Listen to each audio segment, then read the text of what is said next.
Olá, olá, dando continuidade ao trabalho. Este é o quarto vídeo da série de tutoriais sobre os princípios básicos da lógica informal.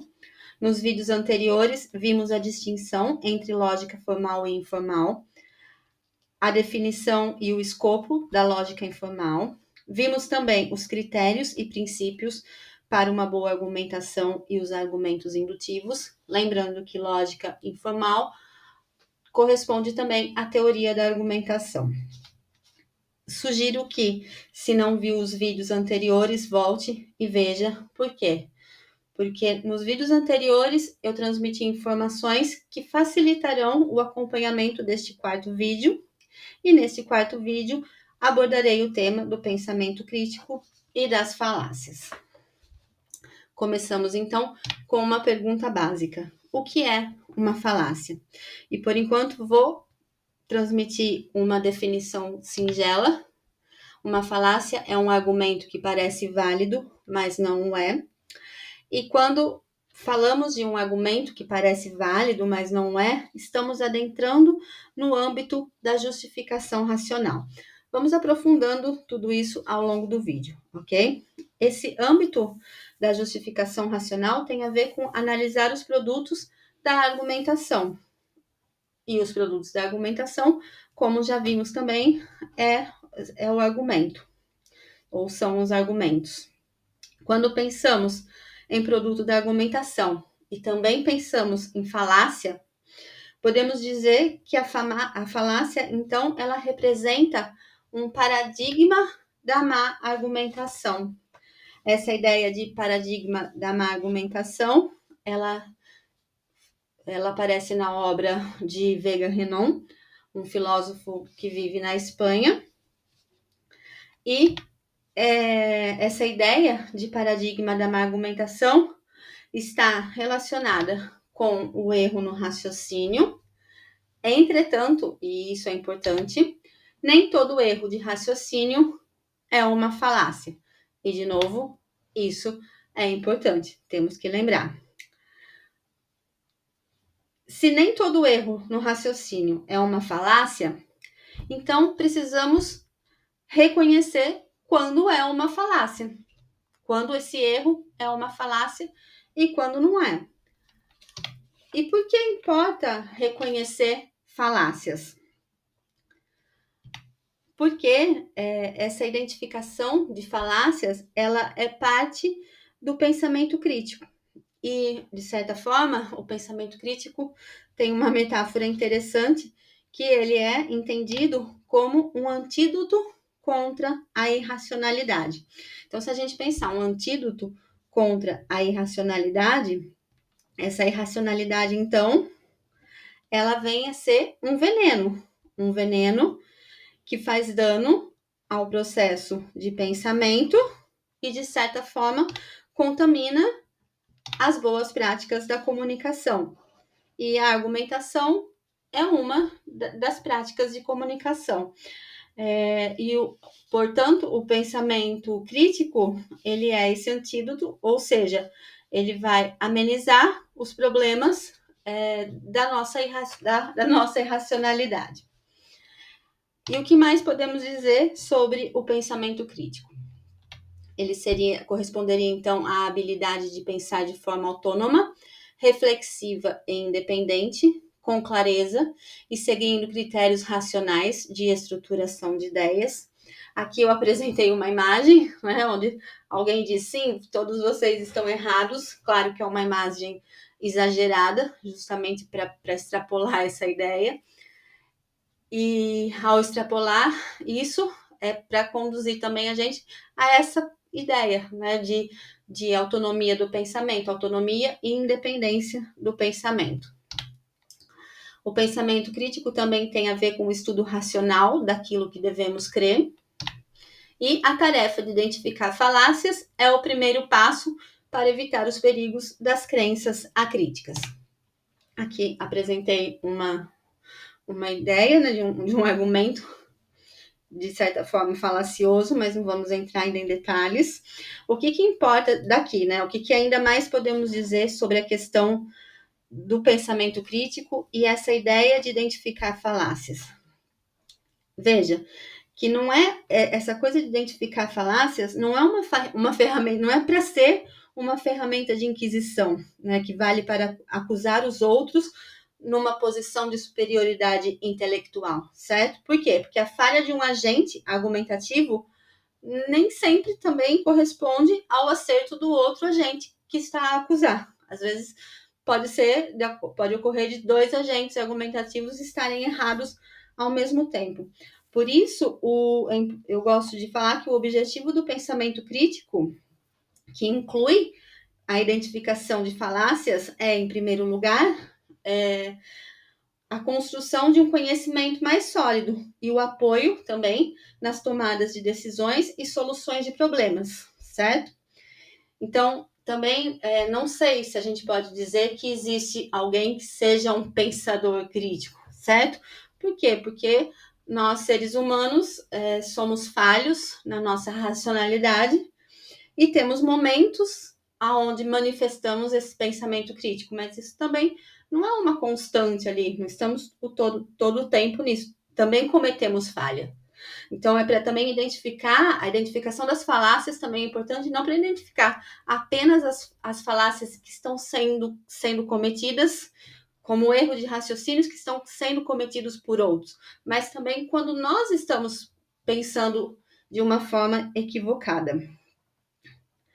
Certo? Bem, vimos então, dando prosseguimento, então, como diferenciar um simples erro de raciocínio de uma falácia. Em primeiro lugar, estabelecendo distinções conceituais fundamentais entre falácias, erros empíricos, erros conceituais e erros morais. Então, e a partir do momento estabelecer a distinção, nós vamos começar pelo negativo, o que não é uma falácia. E uma incorreção no argumento cometido de boa fé, por falta de atenção ou competência, não é uma falácia, ok? Um exemplo: se todos os planetas giram em torno do Sol, então o Sol é um planeta. Logo, o Sol é um planeta. É um pensamento totalmente equivocado, incorreto. Entretanto, isso não é uma falácia, é só um pensamento incorreto. O que também não é uma falácia, um erro sobre os fatos, aceitando proposições falsas. Solanas dá um exemplo interessante no livro dela, onde ela fala que a teoria da geração espontânea, aceita por Alberto Magno e por Bacon, com base na observação do aparecimento de vermes em carne apodrecida, não incorre em nenhuma falácia, mas consiste num simples erro empírico por não levar em conta os ovos depositados por insetos no tecido em putrefação. Um erro sobre avaliações, decisões e condutas morais também não é uma falácia. Tratar mal alguém só por inveja não é uma falácia. Agir como se alguém fosse incapaz só porque está doente também não é uma falácia. Fazer piadas, espalhar boatos ou isolar alguém no trabalho apenas para conquistar a simpatia ou vantagens dadas pelo chefe é bem antiético, mas não é uma falácia. Um viés também não é uma falácia. A falácia, ela é um erro que afeta o produto argumentativo. E aqui é muito importante isso. Os vieses, eles pertencem ao campo da psicologia e descrevem os padrões mentais que influenciam o processo de raciocínio, mas não o argumento em si. E são padrões de desvio na avaliação epistêmica de uma situação concreta. O psicólogo Dan Ariely diz que os vieses, eles são para o raciocínio o que as ilusões ópticas são ao sistema visual. Então, quando pensamos em viés, podemos fazer essa associação entre ilusões ópticas, e acredito que quem está a ouvir já entrou num bus, e de repente o bus ao lado começa a mover-se, mas parece que é ele, o bus em que estamos, que está se movendo, mas não é o outro. Ou seja, esse tipo de ilusão ali na percepção, ela é comum nos sentidos e também é comum na mente. Então, a mente também engana, certo? E a Solanas, inclusive, ela atribui os vieses como possíveis fatores psicológicos que causam falácias involuntárias, certo? Essa distinção, sesgo, desculpa, que às vezes eu falo a palavra em espanhol, mas são os vieses. Essa distinção, vieses versus falácias, é importante porque ao analisar falácias, o nosso escopo e nosso limite é o discurso, ok? E esse discurso tanto no falado quanto escrito. Então, não interessa agora entrar nos estados mentais. Então, essa distinção é importante, certo? Um viés não é uma falácia. Bem, então, o que seria uma falácia? Elas dizem respeito a defeitos na estrutura inferencial do argumento, isto é, na forma como se passa das premissas à conclusão. Eu gosto muito dessa definição das Solanas, que ela diz que a falácia é um argumento não racional ou racionalmente não convincente. Quer dizer, embora possa ser válido, ele contém um erro inferencial por violar um ou mais critérios da boa argumentação. Então, a falácia, ela vai ser esse erro de raciocínio, que ela viola critérios normativos de boa argumentação, e os critérios são clareza, relevância, suficiência, independentemente da verdade ou falsidade das premissas ou da conclusão. Então, sempre vai ser um argumento mal construído, e nunca uma proposição isolada que seja falsa. Bem, e como identificamos uma falácia?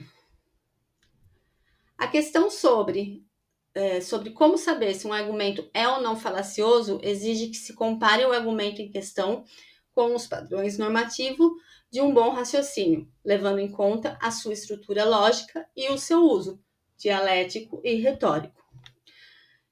Bem, acho que seria interessante se podemos oferecer um padrão de referência.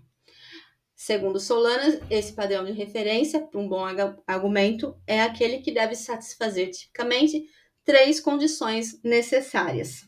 Essas condições desse padrão de referências, elas já foram apresentadas no vídeo 2 da playlist sobre os princípios básicos da lógica informal. Essa mesma playlist aqui. Por isso que eu falei que era importante voltar. Então, de novo, para quem não viu, volta lá para ter isso em mente. Voltando às condições, a primeira é a clareza ou aceitabilidade, a segunda é a relevância ou pertinência das premissas, e a terceira é a suficiência das premissas. Como identificar uma falácia? Verificar se o argumento comete um erro inferencial, ou seja, se a conclusão não se segue racionalmente das premissas, mesmo que as premissas sejam verdadeiras. E avaliar se esse erro viola um ou mais dos critérios de análise. E retomando, os critérios são a clareza, relevância e suficiência. E uma vez identificada a falácia, a classificação segue 2 níveis. Bem, a Solanas oferece uma metodologia para a classificação das falácias, e essa metodologia ela está dividida em 2 níveis. No primeiro é identificar o critério da boa argumentação que foi violado no argumento e identificar a causa específica, o núcleo do erro que gerou a falácia. O critério da boa argumentação que foi violado é um desses critérios, sempre será, ou clareza, relevância e suficiência. E identificar a causa específica, o núcleo do erro, é determinar o subtipo ou subfalácia dentro de cada categoria. E ela oferece uma tabela no livro que eu dividi e reconfigurei para adaptar aqui para a explicação. Bem, então temos o critério de clareza. Eu não vou entrar na explicação de cada uma das falácias hoje, ok? Vou só explicar ali. os critérios, um pouco sobre os critérios, porque eu acho que isso a gente vai assimilando melhor conforme nós vamos vendo as falácias de forma independente. Mas eu acho que é importante a gente repassar para entender, porque daí a gente, ao repassar isso, a gente consegue entender melhor aonde a falácia está falhando e identificar também melhor ela. Bem, voltemos. O critério de clareza, então, a clareza seria um padrão normativo do bom uso da linguagem. E o que faz esse critério? Ele assegura uma exposição transparente do conteúdo, certo? Então, quando que a falácia vai ocorrer? Quando a clareza falhar. E como que a clareza pode falhar? Segundo Solanas, de 4 modos, certo? Por ambiguidade, por vagueza, sobre alcance de quantificador e falácias modais, ou por obscuridade linguística. Então, esses 4 modos, eles são isso daqui, o núcleo do erro que gerou a falácia. Esse nível 1 é o critério que viola, o 2 é o núcleo. Então, temos aqui o critério será a clareza, o núcleo será a ambiguidade, a vagueza e a obscuridade linguística. Bem, a equivocidade aqui, por quê? Por exemplo, são 4 modos, mas aí tem os subtipos. A ambiguidade, ela pode falhar por equivocidade ou por anfibologia. Sempre que eu leio essa palavra, eu dou risada, porque anfibologia lembra anfíbio, aí eu sempre lembro anfibiologia. Uma bobeira só no meio da explicação. Voltemos. A equivocidade, então, seria um termo utilizado quando um termo dentro do argumento ele é utilizado de forma equivocada. E a anfibiologia, ela está relacionada mais com a estrutura da frase, certo? Na ambiguidade, a ambiguidade não, ambiguidade já falei. A vagueza, ela entra no âmbito da aplicação. É quando o conceito, ele é impreciso. De novo, já falei sobre conceitos imprecisos, porque na maioria das vezes, os conceitos imprecisos, eles costumam ser mais os abstratos. Por exemplo, justiça, dignidade, embora um conceito concreto, que é o banco, ele também acaba por ser vago. Bem, expliquei sobre esses conceitos. Ele está no primeiro vídeo da segunda playlist, que fala sobre a racionalidade argumentativa e a dimensão discursiva no trabalho filosófico, onde eu abordo os conceitos básicos fundamentais para a filosofia. Sobre o alcance de quantificador e falácias modais.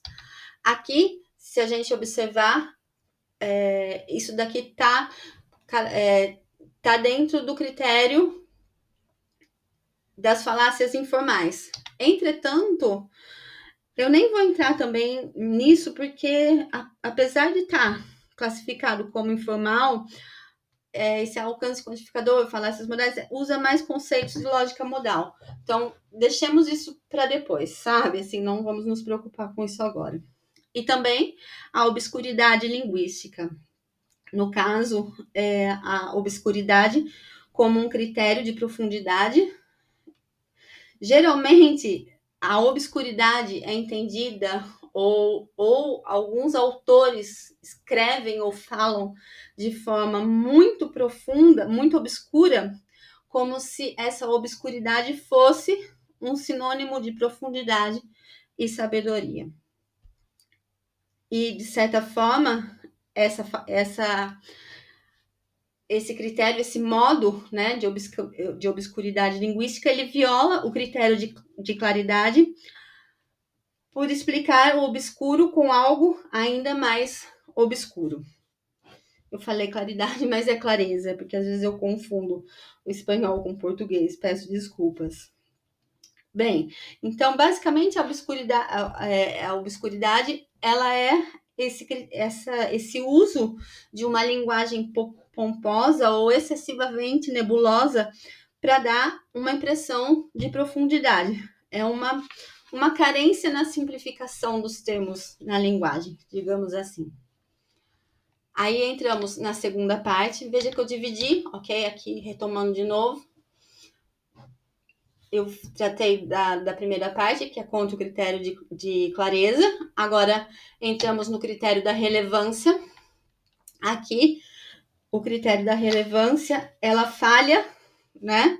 Falha por não ser relevante e fazer um desvio do assunto. A relevância também é a pertinência. Então, a falácia ela pode falhar no critério da relevância de 3 modos: omitindo dados e informação, introduzindo dados e informação e sem conteúdo ou relevância, ok? De novo, não vou entrar em cada uma dessas falácias, porque isso vamos fazer com o tempo. Eu tenho a intenção de gravar mesmo um vídeo para cada uma, e daí, ao longo do vídeo de cada uma delas, nós retomamos todos esses conceitos e vamos entendendo isso também com um exemplo mais profundamente. Daí também vamos começando a observar mais os argumentos, porque é difícil também identificar argumento, identificar premissa. É difícil no começo, depois a gente se acostuma, mas exige um pouco de prática. E por fim, temos aqui o último grupo, que é contra o critério da suficiência. E a suficiência tem a ver com a qualidade. Um dado ou uma informação, ela pode ser relevante, mas ela pode ser insuficiente. E não à toa, por exemplo, está aqui algumas falácias de indução precipitada, de analogia. Por quê? Porque lembra que tem a ver como se observa a relação entre as premissas e a conclusão. E quando falha nesse critério da suficiência, em alguns casos, a informação até é relevante, mas ela não é suficiente para extrair a conclusão, ok? No fim, a tabela toda que eu reformulei ficou assim, e eu vou deixar ela disponível para download nas informações do vídeo. E é isso, nesse e no próximo aprofundamos um pouco mais. Agradeço a quem está acompanhando e, como eu sempre digo, ânimo com os estudos.